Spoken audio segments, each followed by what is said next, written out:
আজকের সকালটা আমার কাছে একদম আলাদা ছিল।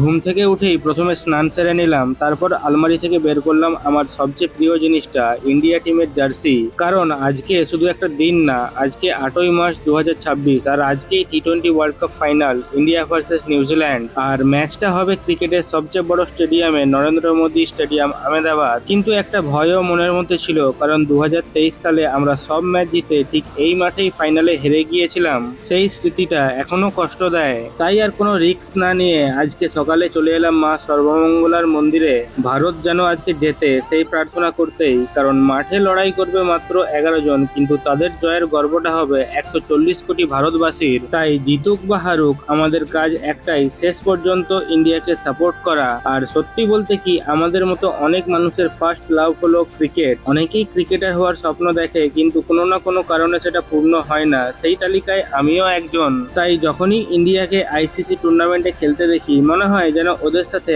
আমিও মাঠে নেমেছি। তো চলো, পুজো দেওয়া তো ডান, এখন শুধু অপেক্ষা, কারণ সন্ধ্যা 7টা থেকে শুরু হবে মহাযুদ্ধ।